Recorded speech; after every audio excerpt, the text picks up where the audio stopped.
Perkenalkan, nama saya Iswa Yudi dari 12 TKJ 1.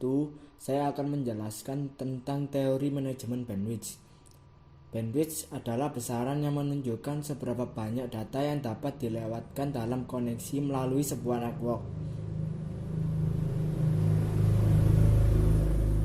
Istilah ini berasal dari bidang teknik listrik, di mana bandwidth yang menunjukkan total jarak atau berkisar antara tertinggi dan terendah sinyal pada saluran komunikasi.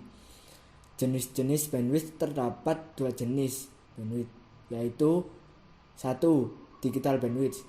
Digital bandwidth adalah jumlah atau volume data yang dapat dikirimkan melalui sebuah saluran komunikasi dalam satuan bits per second tanpa distorsi. Kedua, analog bandwidth. Analog bandwidth adalah perbedaan antara frekuensi terendah dengan frekuensi tertinggi dalam sebuah rentang frekuensi yang diukur dalam satuan hertz atau siklus per detik, yang menentukan seberapa banyak informasi yang bisa ditransmisikan dalam suatu saat. Manajemen bandwidth adalah suatu alat yang dapat digunakan untuk manajemen dan mengoptimalkan berbagai jenis jaringan dengan menerapkan layanan quality of service atau COS untuk menetapkan tipe-tipe lalu lintas jaringan.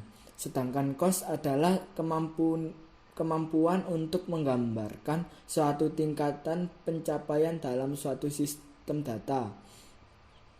Maksud dari manajemen bandwidth ini adalah bagaimana kita menerapkan pengalokasian atau pengaturan bandwidth dengan menggunakan sebuah PC router mikrotik.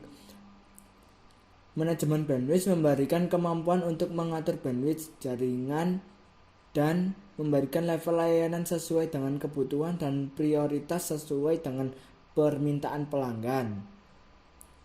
Pada dasarnya, manajemen bandwidth dapat ditetapkan minimal dengan 4 cara seperti berikut. 1. Bandwidth menggunakan simple queue. Kedua, mengatur bandwidth menggunakan queue tree. Ketiga, metode pembagian bandwidth shared per up to. 4. Manajemen bandwidth berdasarkan prioritas trafik.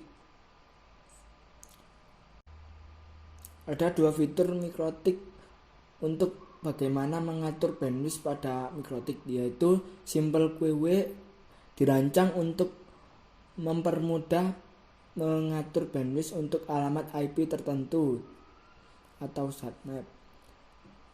Queue tree untuk implementasi manajemen bandwidth lanjut membutuhkan marking paket pada fitur mangle.